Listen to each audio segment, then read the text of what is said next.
से आई हो मेरी माँ? छत्तीसगढ़, बालोद जिला, ग्राम दनिया। कौन कौन है आपके घर में?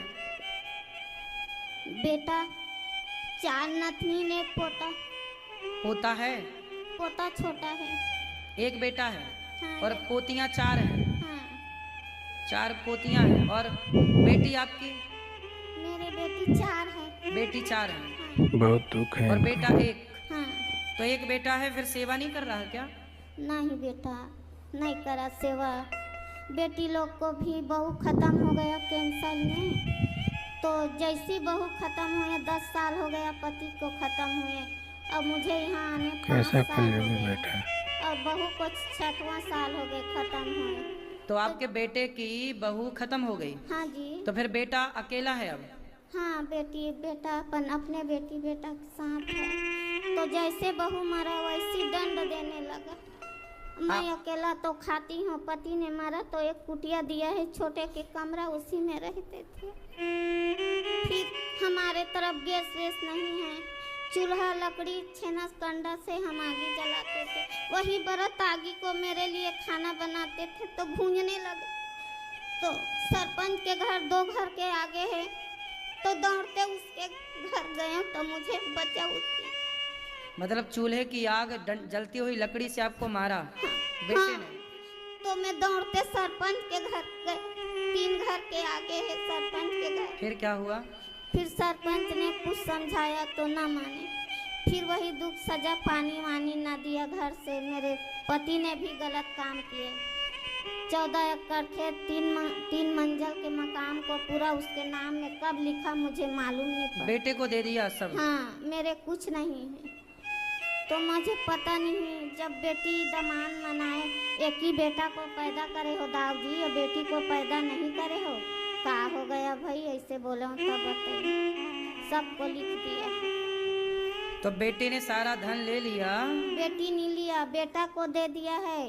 बेटी का नाम नहीं रखा, ना मेरा नाम नहीं रखा। बेटे ने सारा धन ले लिया? हाँ, और आपको मारता है? हाँ, सबको करते। तो हम उनका दुख देखकर हम वर्णन नहीं कर सकन ओकर बोली वचन में गुरुदेव।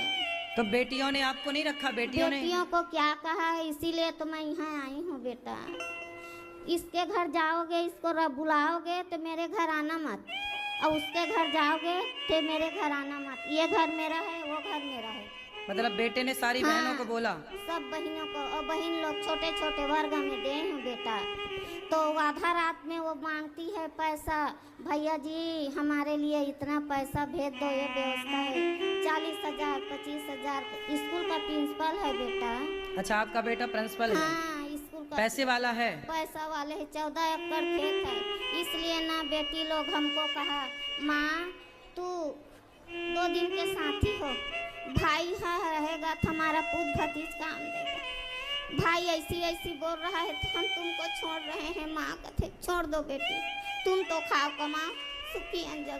तो बेटियों ने साथ इसलिए छोड़ दिया कि भैया ने धमकी दे दी कि माँ को देखो, एक तो खुद सेवा नहीं कर रहा अपनी माँ की, और बेटियां रखें तो उसको भी मना कर दिया कि तुम लोग भी मत रखना अपनी इस माँ को। अब बताओ कैसा जल्लाद है ये। और पढ़ा लिखा भी है, देखो सरकारी नौकरी भी, और अच्छा पैसा है। तो देखो पैसे के बल पे अपनी माँ को ही सता रहा है। अब माँ 5 साल से यहाँ है। बेटे का फोन ऑन आया कभी? बेटे का? बेटी का नहीं आते ना, बेटा नहीं आते। वहाँ तो घरे में बात नहीं कर रहे थे बेटा। एक बड़े बेटी यहीं आए थे, सुन रहा हूँ कोई बता रहे, मेरे से नहीं मिला। अच्छा, बेटी ने बात नहीं की ना? यहाँ आई तो मिली भी नहीं आपसे? हाँ, तो भी नहीं मिला। यहाँ आए थे, बड़े बेटी आए थे, कहीं बता रहे हैं कोई तो हमारे मतलब बेटी वृंदावन आई थी तो गौरी गोपाल आके आपसे मिली नहीं? हाँ, हाँ, ना मिली बेटा, नहीं मिली। देखो ये स्थितियां हैं।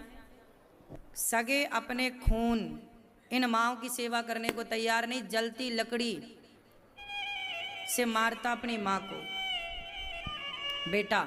तब माँ यहाँ 5 वर्षों से है। मैया यहाँ आपको कोई कष्ट कमी दिक्कत? कोई कष्ट नहीं है बेटा। अपने घर में तो खटिया से सो रहे थे, कथरी बोलते हैं हमारे देहात में, उसी को जठा। यहाँ तो गद्दा दीवान मखमल का रजाई ओढ़ रहे हैं बेटा, सब चीज स्वेटर साल गर्म पानी में रहा पीने के, हमार स्वास्थ्य ठीक नहीं, पीने का गर्म पानी, नहाने का गर्म पानी सब व्यवस्था है। ऐसी बेटा सबको दे, संसार धन्यवाद हो जाए बेटा।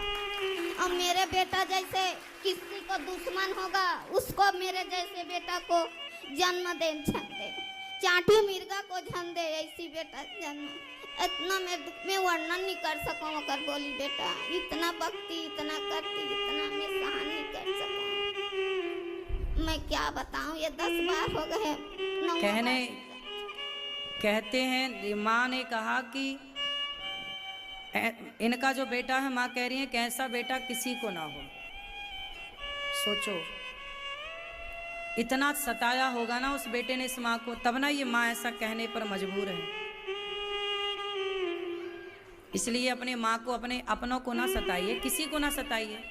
इसलिए दास अनिरुद्ध इन बेसहारा माँ को, सोचिए जिनकी अपनी औलाद, बेटियां भी कह रही हैं कि माँ भाई तो काम आएगा, तुम तो जरा दिन में मर जाओगी। ये है बेटियों की भी स्थितियाँ। जिस तरफ पैसा होता है ना उस तरफ का पलड़ा भारी हो जाता है, जिस तरफ पैसा नहीं होता उस तरफ पलड़ा। इसलिए इन बेसहारा माओ के लिए भगवान ने धरती पर दास अनिरुद्ध को भेजा, जाओ तुम इन माओ की सेवा करो। मैं आपसे कोई पैसे तो नहीं लिए ना हमने यहाँ? कुछ नहीं लिए हो बेटा, कुछ नहीं दिए हैं। आपसे बस इतनी प्रार्थना, आप भी इन माओ को रोटी दें। यहाँ गौरी गोपाल आश्रम में जो 290 माएँ हैं, आप भी इन माओ के बेटा बेटी बनकर, आपके इनके अपनों ने तो ठुकरा दिया, आप सेवा करिए इन माओ की। आप इन माओ के लिए कुछ ना कुछ सहयोग करिए। एक माँ को गोद लीजिए आप। अब बताइए इन माओ की सेवा से बड़ा कोई पुण्य है इस धरती पर? अब बताओ ये जरूरतमंद माँ है कि नहीं? ये दर दर की ठोकर, अब बेटी और बेटा कोई रखने को तैयार नहीं। जब सगी औलाद नहीं रखी तो समाज में कौन रखेगा, कौन रोटी देगा, कौन बुढ़ापे का सहारा बनेगा? इसलिए कहता हूँ आप सबके जरा जरा सहयोग से इन माओं को सहारा मिलता है गौरी गोपाल में। तो आप गौरी गोपाल की सेवाओं से जुड़े रहिएगा। ये सोचिए कि आपकी एक माँ गौरी गोपाल आश्रम